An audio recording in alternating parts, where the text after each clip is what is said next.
হেই, কেমন আছে সবাই?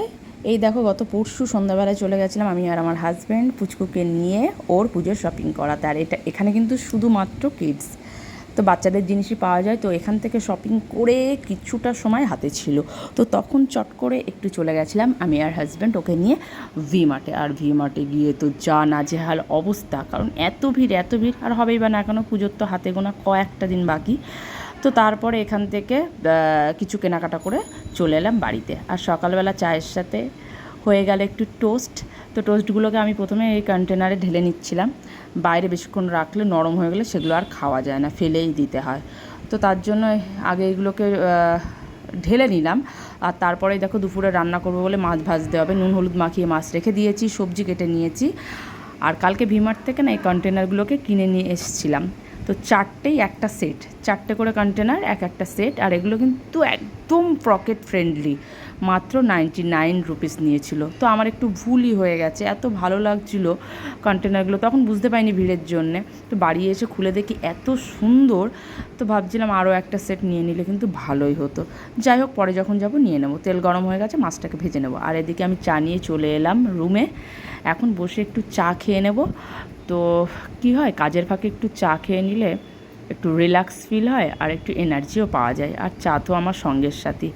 বাইরের ওয়েদার যা বাজে, পুজোর সময় বৃষ্টি হচ্ছে একেবারে কনফার্ম, কারণ ওয়েদারই বলে দিচ্ছে বৃষ্টি হবে। বিচ্ছিরি গরম, এই সময়টায় এরকম গরম থাকে না, ভোরের দিকে একটু হালকা ঠান্ডা ঠান্ডা লাগে, সেটার তো কোনো বালাই নেই।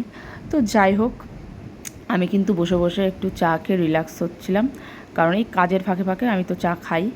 আর দেখো মুখের যা অবস্থা, পুজোর সময় আমার মুখে নানান রকম এদিক ওদিক দু একটা দাগ, একটু হালকা র্যাশ, ব্রণ, এইগুলো সমস্যা সব আমার এই পুজোর সময়ই হয়, সারা বছর আর হয় না।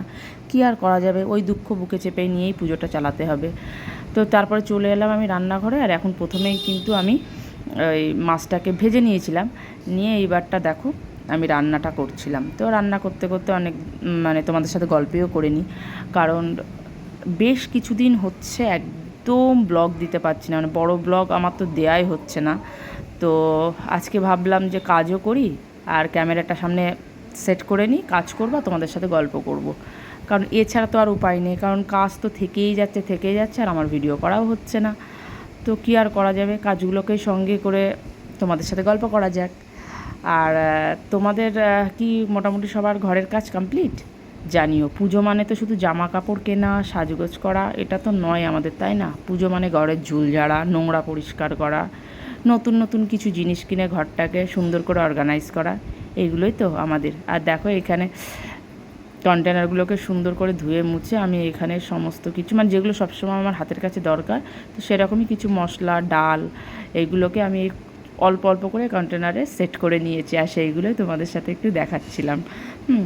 কিছু নতুন জিনিস ঘরে আসলে আমার এত আনন্দ হয়, আর বারবার করে সেগুলোকে দেখতে থাকি, আর কীভাবে কি সুন্দর করে একটু গোছানো যায় সেটাই আমি চেষ্টা করি। যাই হোক, এটা শুধু আমার না, প্রত্যেকটা মেয়েরই এই প্রবলেমটা। তো এই তো চলছে, ঘর পরিষ্কার করে আর শেষ হচ্ছে না। আর যদিও বা ভাবছি যে না, আজকে মনে হয় জামা কাপড় কাচাটা শেষ হয়ে যাবে, বিশ্বাস করো হচ্ছে না। সকাল হলে একটা দুটো তিনটে করতে করতে না আবার জামা কাপড়ের পাহাড় জমে যাচ্ছে, আমাকে আবার কাচাকাচি করতে হচ্ছে। তো যাই হোক, চলবে এগুলো, আর সারা বছরই চলে, যেহেতু বাচ্চা আছে ঘরে, তো প্রত্যেক দিন কিছু না কিছু কাচাকাচি করতেই হয়।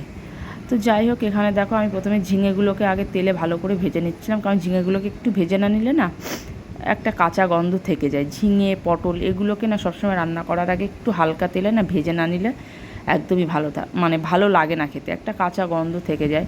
তো একটু ভেজে নিলে কী হয়, খেতেও ভালো লাগে। আর ঝিঙে দিয়ে, আলু দিয়ে, কাঁচা লঙ্কা চিড়ে, একটু সামান্য ধনে গুঁড়ো দিয়ে যে কোনো মাছ রান্না করলে একটু ঝাল বেশি দিয়ে খেতে কিন্তু অপূর্ব লাগে। বিশেষ করে জ্যান্ত রুই, কাতলা, এই টাইপের মাছগুলোকে জ্যান্ত যদি হয়, তো সেইগুলোকে যদি এইভাবে রান্না করা যায় না, বেশ টেস্ট লাগে খেতে। আমি তো অনেক সময় আবার সজনের ডাঁটাও অ্যাড করে দিই, ওটা দিলে তো আরও বেশি টেস্ট হয়ে যায়। তো এইভাবে অল্টারনেটিভ করে রান্না করতে থাকি। আর দেখো, অনেকে আমাকে জিজ্ঞাসা করছে যে আমি কি শুধু ইন্ডাকশানেই রান্না করি? একদমই না, কারণ এটা আমার ওপরের রান্নাঘর, এখানে আমি গ্যাস নিইনি, এখানে আমি ইন্ডাকশানে রান্না করি।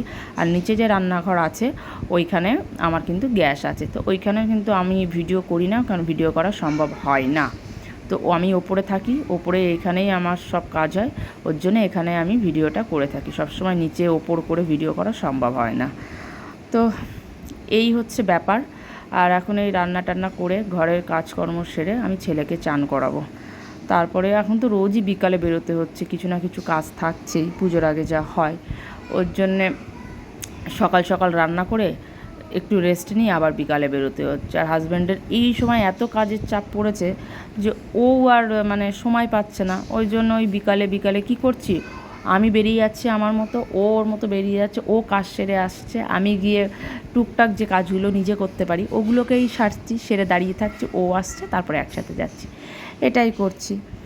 তো যাই হোক, আর কি করব। আর সবশেষে কাজ হচ্ছে রান্নাঘর হচ্ছে মেয়েদের প্রিয় জায়গা, তাই না বলো? এই জায়গাটাকে সুন্দর করে সাজিয়ে গুজিয়ে মানে গুছিয়ে রাখা, আর মানে নিজের রান্নাগুলোকে সুন্দর করে গুছিয়ে করা, সবজি কাটা, এগুলো করতে আমরা মানে প্রত্যেকটা মেয়েই খুব ভালোবাসি, আর আমার তো ভীষণ ভালো লাগে।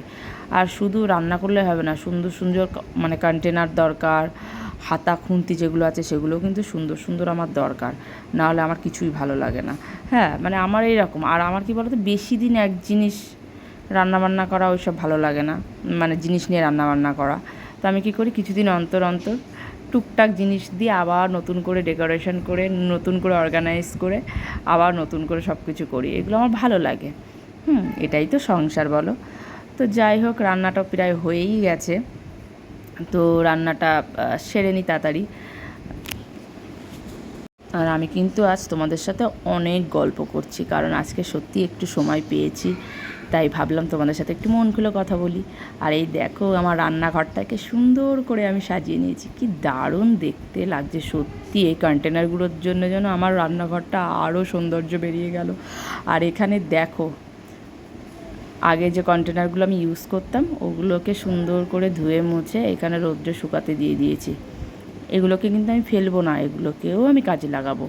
এগুলোকে আপাতত এখন ধুয়ে সুন্দর করে শুকিয়ে আমি এগুলোকে আমার যে ক্যাবিনেটটা আছে রান্নাঘরেও, ক্যাবিনেটের মধ্যে সুন্দর করে গুছিয়ে রেখে দেবো, যখন যেটা দরকার হবে সেইভাবে ইউজ করবো। আর এই দেখো, অরিশের স্ক্রাবের যে কন্টেনার, এসবগুলো আমি ফেলি না, মানে এইগুলো না খুব হার্ডি হয় আর খুব ইউজফুল।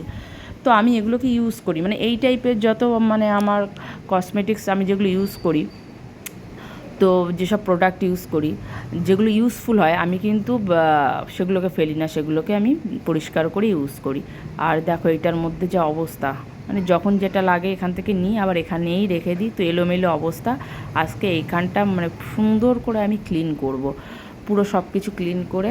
এই দেখো, মানে যেগুলো দরকার নেই সেগুলোকে ধুয়ে পরিষ্কার করবো বলে বাইরে বার করে দিয়েছি, আর বাকিগুলো যেগুলো রাখা যায় সবগুলো সুন্দর করে রেখে ওর মধ্যে পুরো পরিষ্কার করে নিয়েছি। আর এই যে এগুলোকে বার করে রেখেছি, এইগুলোকে আজ সুন্দর করে ধুয়ে মুছে একেবারে পরিষ্কার করবো। বললাম না আমি কোনো জিনিস ফেলি না, এই দেখো এগুলো আমি ফেলি না, এগুলো সুন্দর কিছু না কিছু রেখে এগুলো ইউজ করা যায়, তো আমি ওই জন্য ফেলি না। এগুলোকে আমি ধুয়ে মানে সার্ফের জল দিয়ে ভালো করে ধুয়ে মুছে পরিষ্কার করে নিয়ে তারপরে আবার ইউজ করব, যেহেতু এগুলো অনেকদিন পরিষ্কার করা হয় না। তো বাকিগুলোকে এই যে যেগুলো পরিষ্কার করতে হবে না, পরিষ্কার আছে, সেগুলোকে আমি এখানে সুন্দর করে সাজিয়ে নিয়েছি। এই যে এই তেলটা তো আমি ইউজ করি হেয়ার ফলের জন্য, তোমাদের সাথে আগেই শেয়ার করেছি, দারুণ কাজ দেয়।